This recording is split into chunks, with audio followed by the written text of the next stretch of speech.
በሰሜኑ የዓለም ዋልታ በረዶ የሰላም ንጉሥ በሆነበትና የሳይቤሪያው ውርጭ አጥንትን በሚሰብርበት በዚያ ጭጋጋማ ምድር ውስጥ የሰውን ልጅ የመኖር ተስፋ በአንዴ የሚያጨልም ምድርን ወደ እቶን እሳትነት የሚቀይር አንድ አሰቃቂ የብረት አውሬ አድፍጧል። ይህ መሳሪያ እንደ ተራ ቦምብ ፍንጣሪውን ብቻ የሚበትን አይደለም። እንደ ኒውክሌር መሳሪያም የራዲዬሽን መርዝን በትኖ ለዘመናት የሚቆይ አይደለም። ይልቁንም በአይነቱ ለየት ባልና እጅግ ረቂቅ በሆነ የጥፋት ጥበብ የሰውን ልጅ እስትንፋስ በሴኮንዶች ውስጥ በመስለብ ከተማን ወደ በረሃነት፣ ሕይወትን ደግሞ ወደ አመድነት የመቀየር ግርማ ሞገስ ያለው አውዳሚ ኃይል ነው።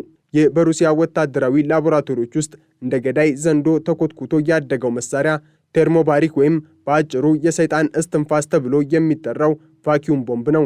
ይህ ታሪክ የሚጀምረው የሰው ልጅ ለማጥፋት ካለው የማይጠገብ ፍላጎትና ከዘመናዊ የኃይል ሚዛን ፉክክር ነው። ሩሲያ ይህንን መሳሪያ በዓለም ፊት ይፋ ስታደርግ የሰጠችው ስም ብቻውን የሚያስደነግጥ ነበር፣ የሁሉም ቦምቦች አባት የሚል። ይህ ስም አሜሪካ ለሰራችውና በአፍጋኒስታን ምድር ላይ እንደ መለኮት ቁጣ ላዘነበችው የሁሉም ቦምብ እናት ወይም ማዘር ኦፍ ኦል ቦምብስ የተሰጠ እጅግ አስደንጋጭና ትዕቢት የተሞላበት ምላሽ ነበር። የክሬምሊን ስትራቴጂስቶች ይህንን መሳሪያ ሲቀርጹ ዓላማቸው አንድና አንድ ብቻ ነበር። እርሱም የኒውክሌር ጦርነትን ሳያስነሱ የኒውክሌርን ያህል ጥፋት የሚያዘንብ አውሬ መፍጠር። የቫኪዩም ቦምብ አሰራር ልክ እንደ መጽሐፍ ቅዱሳዊው የገሃነም እሳት ዘግናኝና ድንቅ ነው። ተራ ፈንጂዎች ሲፈነዱ በውስጣቸው የያዙትን ብረትና ባሩድ በመበተን አካላዊ ጉዳት ለማድረስ ይሞክራሉ። ቫኪዩም ቦምብ ግን ጦርነቱን የሚጀምረው ከራሱ ከአየሩ ጋር ነው። ቦምቡ ወደ ኢላማው እንደደረሰ የመጀመሪያውን ትንፋሽ ይለቃል። ይህ ትንፋሽ እጅግ ረቂቅ የሆነ የነዳጅ ዱቄትና ኬሚካል በአካባቢው አየር ላይ እንደ ደመና ይበትናል። ይህ ደመና እንደ ረቂቅ መንፈስ ነው። የማይገባበት ቦታ የለም። ወደ ሕንፃዎች ስንጥቅ፣ ወደ ምድር ውስጥ ዋሻዎች፣ ወደ ተራራዎች ንቃቃትና ወደ ተከለከሉ ወታደራዊ ምሽጎች ውስጥ ሰርጎ ይገባል። በዚህ ቅጽበት በአካባቢው ያለው አየር ሙሉ በሙሉ ወደ ገዳይ ነዳጅነት ይለወጣል። ከዚያም ሁለተኛውና የመጨረሻው የጥፋት መብረቅ ይወርዳል። ያ የተበተነ የነዳጅ ደመና ሲለኮስ ምድር በአንዴ ለሁለት እንደተከፈለች የሚሰማ ግዙፍ ፍንዳታ ይከሰታል። ይህ ፍንዳታ የሚፈጠረው ሙቀት ከፀሐይ ወለል ጋር የሚፈጥረው ሙቀት ከፀሐይ ወለል ጋር የሚወዳደር እስከ 3000 ዲግሪ ሴልሺየስ የሚደርስ እሳት ነው። ይህ እሳት ግን እንደ ተራ እሳት አይደለም። እርሱ የኦክስጅን ሰላቢ ነው። በአካባቢው ያለውን አየር በሙሉ እንደ ሰደድ እሳት ይመጠዋል። በዚህ ጊዜ ነው ቫኪዩም ወይም ባዶነት የሚፈጠረው። የአየር ግፊት ልዩነት ይፈጠራል። ይህ ግፊት ደግሞ የሰው ልጅን አካል ወደ ውስጥ ይዘረግፈዋል። ይህ መሳሪያ የሰውን ልጅ የሚገድልበት መንገድ ማንኛውንም የሰው ልብ የሚያደነዝዝ ነው። ኦክስጅኑ በኃይል ሲመጠጥ በአቅራቢያው ያለ ማንኛውም የሰው ልጅ ሳንባ ከውስጥ ወደ ውጪ እንዲፈነዳ ይገደዳል። ተጎጂው እስትንፋስ አጥቶ ሳይሆን የውስጡ አካላቱ በግፊት ተቀደውና ረግፈው ነው ወደ ሞት የሚሸኘው። ፍንዳታው የሚፈጥረው የሙቀት መጠን ብረትን እንኳን የማቅለጥ አቅም ስላለው በዚህ ቅጽበት በቦታው የሚገኝ ማንኛውም ሕያው ፍጡር ወደ ጭስና አመድነት ይለወጣል። የሰው ልጅ ቆዳ በሰከንድ ውስጥ ይቀልጣል። አጥንት ወደ አመድነት ይለወጣል። ደም በደም ስሮች ውስጥ ፈልቶ ይተናል። ይህ ዘግናኝ ሂደት የሚከናወነው በአይን ጥቅሻ ውስጥ ነው። ተጎጂው የሆነውን ነገር ለማወቅ እንኳን ጊዜ የለውም። በጦር ሜዳ ላይ የሚገኙ ወታደሮች መደበቂያ የላቸውም። ምክንያቱም የቫኪዩም ቦምብ ነዳጅ ደመና ወደ ማንኛውም ቀዳዳ ሰርጎ የመግባት ብቃት አለው። ኮንክሪት ምሽጎች፣ የታጠቁ ታንኮች ወይም ጥልቅ ዋሻዎች ከዚህ መሳሪያ ሊከላከሉ አይችሉም። ይልቁንም እነዚህ ተዘግተው ያሉ ቦታዎች ለቫኪዩም ቦምብ ምቹ ሁኔታን ይፈጥሩለታል። ምክንያቱም በውስጣቸው ያለው ኦክስጅን ሲመጠጥ ግፊቱ በከፍተኛ ሁኔታ ስለሚጨምር በውስጣቸው ያለውን ሰው ሁሉ በአሰቃቂ ሁኔታ ያፈራርሳቸዋል። በቫኪዩም ቦምብ ልማት ውስጥ በአሜሪካና በሩሲያ መካከል ትልቅ የፉክክር ታሪክ አለ። አሜሪካ እንደ አውሮፓውያኑ አቆጣጠር በ2003 የሁሉም ቦምብ እናት የተባለውን ግዙፍ ቦምብ ስትሰራ ዓለም በታላቅ ድንጋጤ ውስጥ ወድቃ ነበር። አሜሪካ ይህንን መሳሪያ በአፍጋኒስታን በሚገኝ የአይኤስአይኤስ ዋሻዎች ላይ ስትጠቀምበት መሳሪያው ኃያልነቱን አስመስክሮ ነበር። ሆኖም ሩሲያ ዝም ብላ አልተመለከተችም። በ2007 ሩሲያ የራሷን የቴርሞባሪክ ቦምብ መሞከሯን ለዓለም አበሰረች። ስሙንም የሁሉም ቦምቦች አባት አለችው። ሩሲያ እንደምትለው ይህ ቦምብ ከአሜሪካ ቦምብ በ4 እጥፍ ይበልጣል። አሜሪካ የሰራችው ቦምብ 11 ቶን የሚመዝን ሲሆን የሩሲያው ግን 7 ቶን ብቻ ቢመዝንም በውስጡ የያዘው የቴክኖሎጂ ረቂቅነት ግን ጥፋቱን 4 እጥፍ እንዲሆን አድርጎታል። ይህ ክስተት በአሜሪካና በሩሲያ መካከል ያለውን የቴክኖሎጂ ፉክክር ወደ አዲስ ምዕራፍ አሸጋግሮታል። ሩሲያ ፋዘር ኦፍ ኦል ቦምብን ስታስተዋውቅ ለዋሽንግተን የሰጠችው መልእክት ግልጽ ነበር። እናንተ እናት ካላችሁ እኛ ደግሞ አባት አለን። አባት ደግሞ ከእናት ይበልጣል የሚል ትዕቢት የተሞላበት ንግግር ነበር። ዛሬ ላይ ይህ የጥፋት አባት በተግባር በጦር ሜዳ ላይ እየታየ ይገኛል። ሩሲያ ቶስ-1ኤ የተባለውን የሚሳኤል ማስወንጨፊያ በዩክሬን ጦርነት ውስጥ በስፋት እየተጠቀመችው ነው። ይህ መሳሪያ በሩሲያ ጦር ዘንድ ከባድ የእሳት ነበልባል የሚተፋ ተብሎ ይጠራል። በታንክ ላይ የተገጠመው ይህ ማስወንጨፊያ በአንድ ጊዜ 24 የቴርሞባሪክ ሚሳኤሎችን መተኮስ ይችላል። በዩክሬን የሚገኙ የጥንካሬ ምልክት የሆኑ የኮንክሪት ምሽጎች በእነዚህ ሚሳኤሎች ፊት እንደ ወረቀት ተቆጥረዋል። ዩክሬናውያን ወታደሮች በምሽጎቻቸው ውስጥ ሆነው የሩሲያን ታንኮችና እግረኛ ጦር ለመከላከል ቢሞክሩም ቶስ-1ኤ ሲመጣ ግን ምርጫቸው አንድ ብቻ ነው፣ እሱም መሸሽ ነው። ምክንያቱም ሚሳኤሉ በምሽጉ አቅራቢያ ካረፈ በውስጡ ያለው ሰው ኦክስጅን አጥቶ ወይንም ሳምባው ተቀዶ መሞቱ የማይቀር ነው። ይህ መሳሪያ በጦር ሜዳ ላይ የሚፈጥረው ስነ ልቦናዊ ጫና እጅግ ከፍተኛ ነው። ጠላት ጦሩን በልበ ሙሉነት እንዳያዘምት ይልቁንም በፍርሃት እንዲሸበር ያደርገዋል። የሩሲያ የቴርሞባሪክ መሳሪያዎች እድገት ኔቶን በከፍተኛ ሁኔታ አሳስቧል።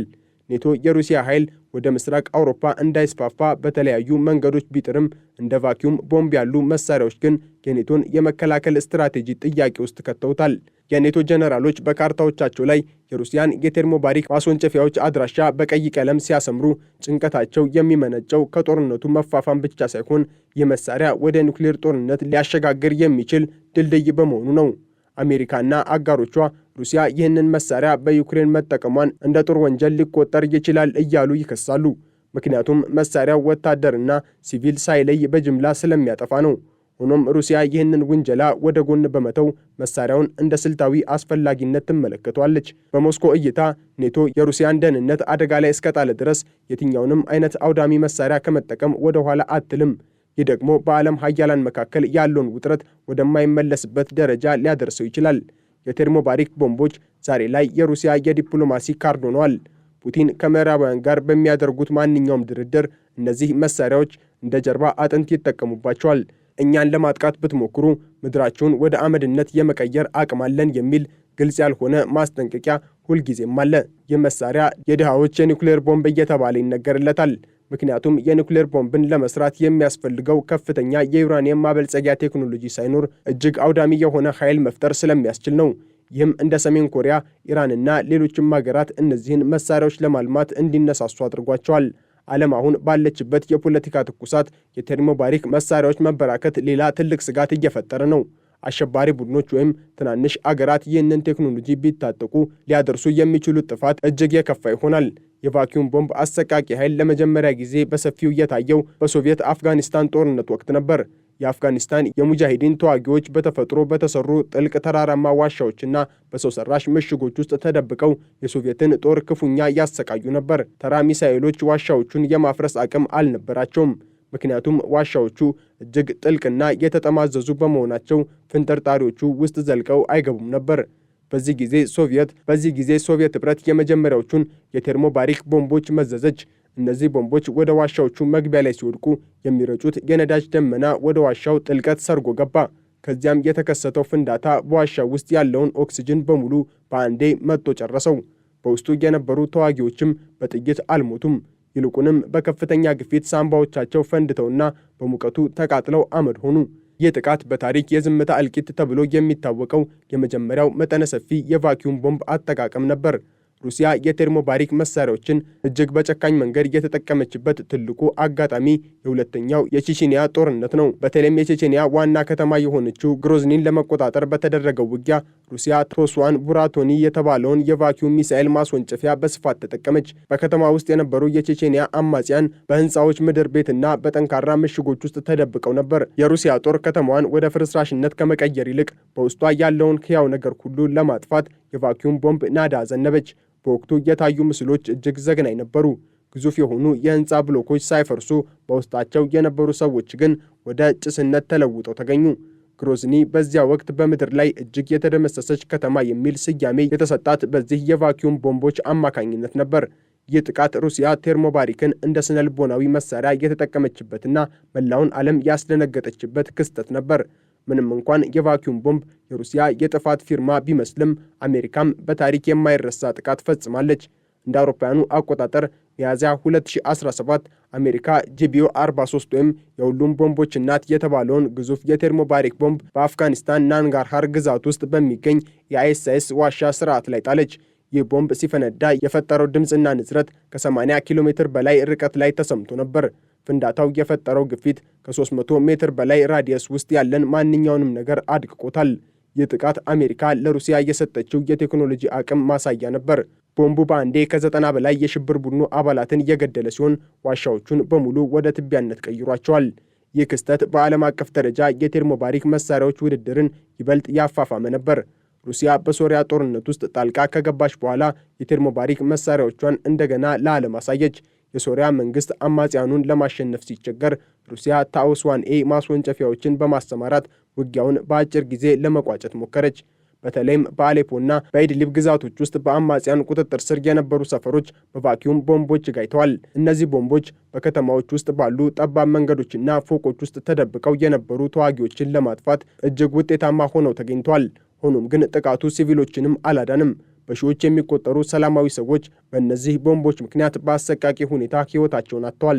ሩሲያ በሶሪያ ምድር የቫኪዩም ቦምብን እንደ የከተማ ማጽጃ መሳሪያ ተጠቅማበታለች። የቴርሞባሪክ መሳሪያዎች አጠቃቀም አሁን ላይ ከፍተኛ ደረጃ ላይ የደረሰው በዩክሬን ጦርነት ነው።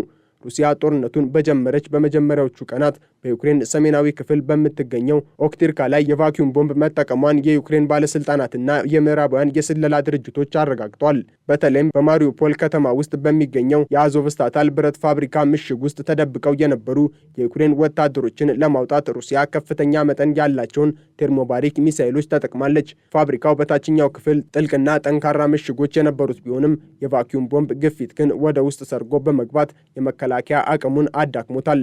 ዛሬም ቢሆን በባክሙትና በሌሎች የጦር ግንባሮች ላይ የሩሲያ ታውስ 1ኤ ማስወንጨፊያዎች እንደ ሰይጣን ሰረገላ እየተዘዋወሩ እሳትንና ባዶነትን እየዘሩ ይገኛሉ።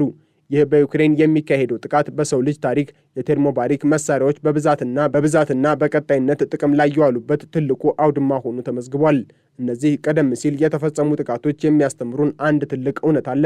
የቫኪዩም ቦምብ ለሰላማዊ ውይይት ወይም ለዲፕሎማሲ ቦታ የማይሰጥ የጥፋት መሳሪያ መሆኑን ነው። መሳሪያው ጥቅም ላይ በዋለባቸው ቦታዎች ሁሉ ድል የተገኘው በወታደራዊ ብልጫ ሳይሆን በሰው ልጅ ላይ በደረሰ አሰቃቂና ዘግናኝ እልቂት ነው። ከአፍጋኒስታን ዋሻዎች እስከ ግሮዚኒ ፍርስራሾች፣ ከሶሪያ በረሃዎች እስከ ዩክሬን ምሽጎች ድረስ የቫኪዩም ቦምብ የሁሉም ቦምቦች አባት መሆኑን በተግባር አሳይቷል። ይህ መሳሪያ በታሪክ መዝገብ ላይ የሰፈረው በድል ዜና ሳይሆን በሺዎች የሚቆጠሩ ሰዎች ሳንባ ሲፈነዳ በሚያሰሙ የዝምታው ጩኸት ነው።